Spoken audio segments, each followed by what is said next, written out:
राजा जनक ने श्री सुखदेव मुनि को 3 दिन तक घर के बाहर धूप ताप में खड़ा करके रखा।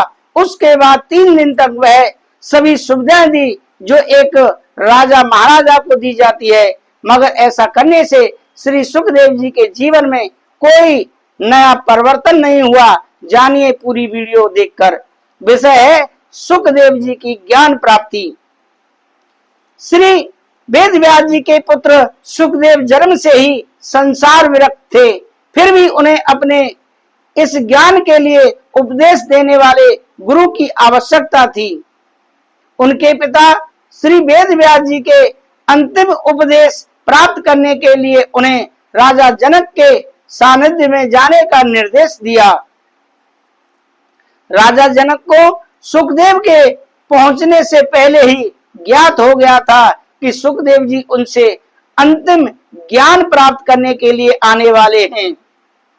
श्री सुखदेव मुनि जाकर राजभवन के द्वार पर खड़े हो गए।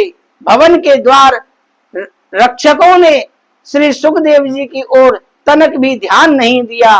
जब वहां बहुत देर खड़े हो गई तो द्वार के बाहर उनके लिए एक आसन डाल दिया गया।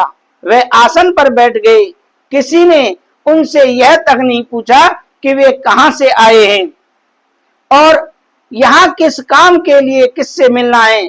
पर सुखदेव जी तो भीतरागी थे, अतः उन पर इस व्यवस्था का कोई प्रभाव नहीं पड़ा। उन्हें तो क्रोध आया और ना ही किसी प्रकार की खुशी हुई। निर्विकार भाव से जहां बैठे रहे। 3 दिन तक इसी तरह बीत गए, द्वार पर ही एक आसन पर बैठे हुए। तब एक मंत्री आकर उन्हें राजभवन में ले गए। 10 दिन तक उन्हें वे सभी सुविधाएं मिलती रहीं जो राजभवन में एक राजा महाराजा को मिलनी चाहिए थी, लेकिन इसका भी उन पर कोई प्रभाव नहीं पड़ा और उनके स्वभाव में किसी प्रकार का कोई परिवर्तन नहीं हुआ। इसके बाद उन्हें लोग राजा जनक के दरबार में ले गए। संगीत की व्यवस्था करके उनका सम्मान किया। राजा जनक ने उन्हें दूध से लबालब भरा कटोरा दिया। इसके साथ ही यह निर्देश दिया कि इस कटोरे को लेकर सभा भवन के 7 चक्कर लगाएं, पर यह ध्यान रहे कि कटोरे से दूध की एक बूंद भी न छलके। सुखदेव ने निर्देश के अनुसार सभा भवन के 7 चक्कर लगाई। 7 चक्कर लगाई, दूध की एक भी बूंद उसमें से नहीं छलकने दी। कटोरा उन्होंने राजा जनक को सौंप दिया। राजा जनक ने प्रसन्न होकर कहा, वत्स, तुम्हारी शिक्षा पूरी हो चुकी है। तुम अपनी परीक्षा में उत्तीर्ण हुए, पास हुए। तुमने जो शिक्षा अपने पिता श्री वेद व्यास जी से प्राप्त की और जो कुछ सीखा वह पर्याप्त है। तुमने अपनी इंद्रियों को जीत लिया है। मोह से तुम मुक्त हो, क्रोध तुमसे दूर रहता है और अहंकार का लेश भी तुम्हारे अंदर नहीं है।